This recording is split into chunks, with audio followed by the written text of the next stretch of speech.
Hujambo mtazamaji wa Asam Online TV, karibu katika kipindi chako cha Women's Corner, kipindi ambacho kinaenda kuangazia changamoto zile ambazo wamepitia wanawake na mpaka sasa kama mwanamke amesimama vipi. Lakini leo tunaenda kumwangazia mwanamama mpambanaji ambaye ameshawishi mpaka sisi Asam Online TV kuwa naye hapa, na si mwingine ni Mama Kagama, ambaye yeye ataenda kutueleza jinsi gani ameweza kuajiri wanawake katika masuala zima ya usafi.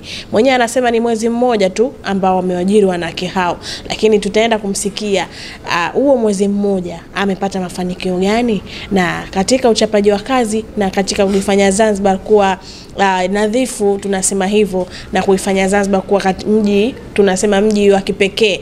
Mama huyu amejitolea kwa mambo mingi kuhusiana na swala la usafi. Jina langu ni Hawa Jafar Hamis, lakini nyuma ya kamera ni Ali bin Haji. Naam, mama, jina lako kamili utatuelezea, halafu utatuambia unajishughulisha na kitu gani ili watazamaji wajue kitu gani ambacho unajishughulisha nacho. Mimi naitwa Dr. Teresa Luoga Hovisa, waziri mstaafu wa mazingira, ofisi ya makamu wa rais, enzi za Mheshimiwa Rais Jakaya Kikwete.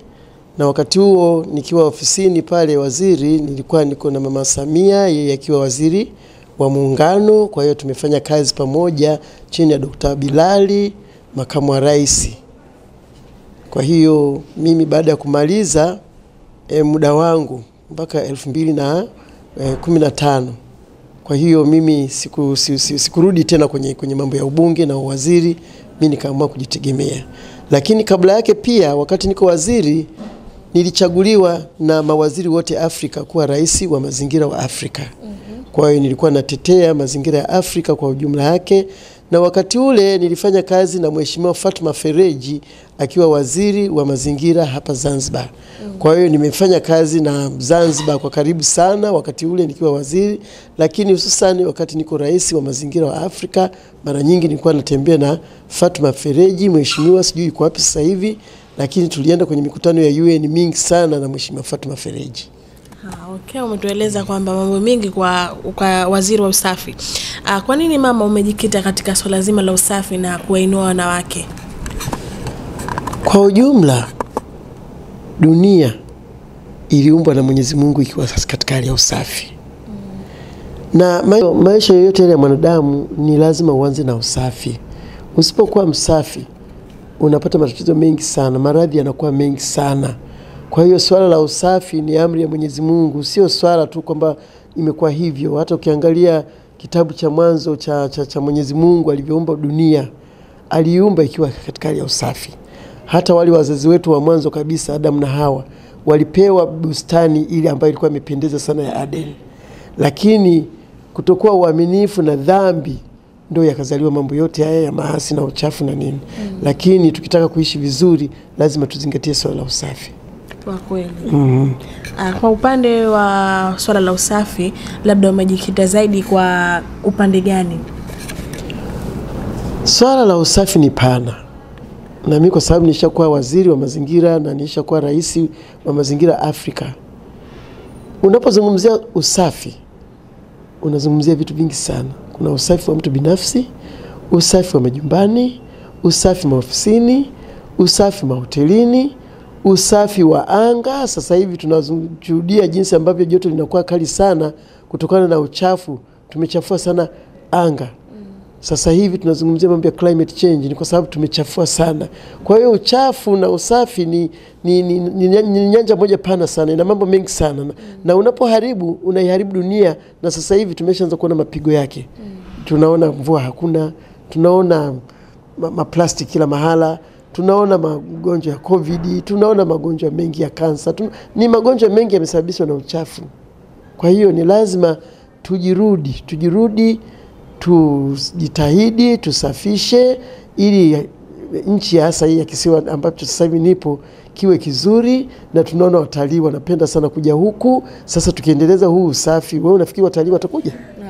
Hawawezi kuja. Kwa hiyo ni lazima tujikite kwenye swala zima la usafi. Na mimi naona wananchi tuwaelimishe kwamba tunapoishi kwenye usafi, hata nyumbani tu, nyumba yako ikiwa safi, mtoto atapenda kukaa, baba atapenda kukaa, mama atapenda kukaa, lakini nyumba ikiwa chafu kila mmoja anaikimbia. Sasa kisiwa cha Zanzibar ni nyumba. Hii nyumba lazima tuisafishe iwe safi ili kila mmoja aikimbilie. Kwa nini umeamua kufanya usafi ndani ya Zanzibar? Nimefanya usafi Zanzibar kwa sababu moja kubwa. Unajua wakati niko rais wa mazingira, nilitembelea kisiwa cha Bahamas. Kisiwa cha Bahamas kiko Caribbean Sea, katikati ya Marekani ya kaskazini na Marekani ya kusini.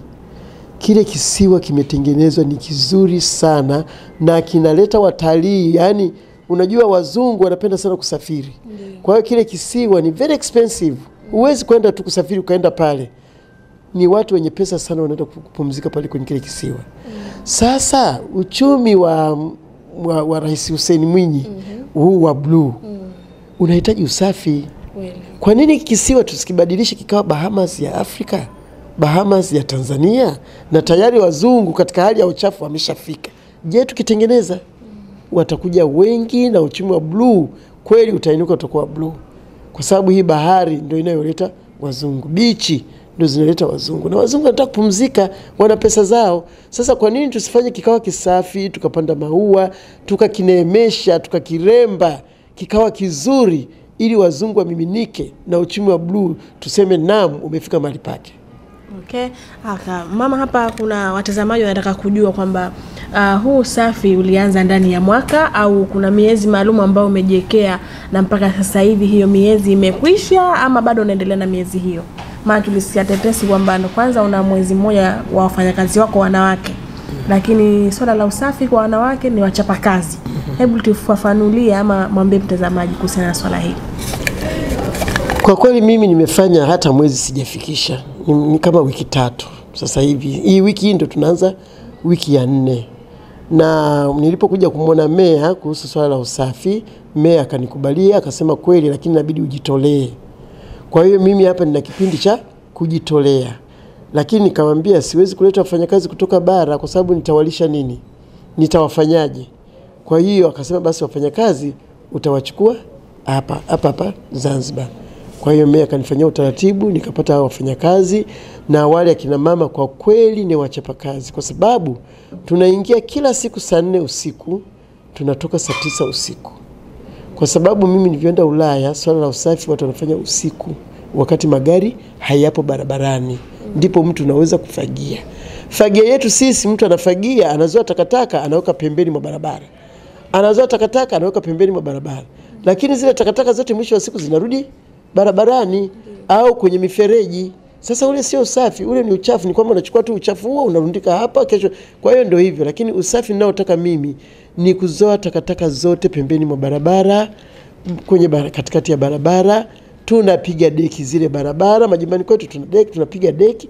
Tusafishe vumbi lote liondoke, kuwe kusafi. Duniani hapa mji msafi wa kwanza ni Singapore. Kwa nini sisi tusiwe Singapore? Au eti kampuni litoke China. Hivi sisi kweli tuchafue alafu kwa kufagia Mchina? Sio tunajidhalilisha? Hivyo kweli dada, nyumbani kwako wewe ukila chakula unaenda kumtafuta jirani aje atoe aoshe sahani, atoe matakataka, atoe makoko ya embe. Tunajidhalilisha. Mzungu hawezi kuja hapo kutusafishia. Wasafishaji ni sisi wenyewe kwa sababu hii kikisiwa ni cha kwetu, ni nyumbani kwetu. Sasa nyumbani kwako unamhitaji jirani akusafishie, ni aibu. Ni lazima tufanye wenyewe. Na swala la wanawake sisi ndio tunaolea familia. Wanawake sisi ndio tunaosafisha nyumba. Tunaogesha mpaka waume zetu, tunaogesha watoto. Kwa nini hili swala la usafi tumwachie mtu baki? Ni lazima tufanye wenyewe, na ndio maana nimeanza na wanawake. Nani alikupa wazo la kutafuta wanawake ili wasafishe? Wazo mimi ninalo mwenyewe kwa sababu mimi degree yangu ya 3, degree yangu ya 2 ni agenda. Mwanamke mbele. Degree yangu ya 3 ni agenda. Ndio maana naitwa dokta. Ni mambo ya wanawake na watoto na vijana. Kwa hiyo kila ninakoenda kitu cha kwanza nafikiria wanawake, watoto, vijana. Kwa sababu hao ndio muhimili wa familia. Wewe ukienda kwenye nyumba ya mtu, nyumba kama haina mama, watu wana huzuni sana, kwa sababu mama ndio anajua familia inafanyaje, mama anajua chakula kinapatikana wapi, mama anajua swala la usafi, mama hata mume aliyefiwa anaishi kwa tabu sana, kwa sababu hana msaada, hana mtu wa kumfanyia usafi, hana mtu wa kumfulia nguo zake. Kwa kweli anakuwa na huzuni sana. Kwa hiyo mama ni kipaumbele. Kwa hiyo swala zima la usafi tukiwakabidhi wanawake, wanawake ndio wahimili, na hiki kisiwa wanawake ndio watu wasafishaji wa hiki kisiwa. Tunajidanganya tu kwa wanaume wamefanya siku zote, usafi kwapi? Wanawake tusonge mbele, tufagie hiki kisiwa kiwe kisafi, tumsaidie rais kiwe kisiwa kisafi, kimeremete. Sasa hivi na program ya kupanda na maua, lazima tukirembeshe. Haya, tunajua kwamba kila kitu katika maisha, ama ukianza kitu kinakuwa na uzito fulani, ama kunakuwa na changamoto ambazo mwanzo zinakukabili. Kwa upande wako, labda kwa upande wa changamoto katika ofisi yako huko? Kwa kweli changamoto ni kubwa. Ya kwanza kabisa ni vitisho. Huwezi kuimagine mtangazaji wewe unafagia afu kuna magari yanakufuata usiku.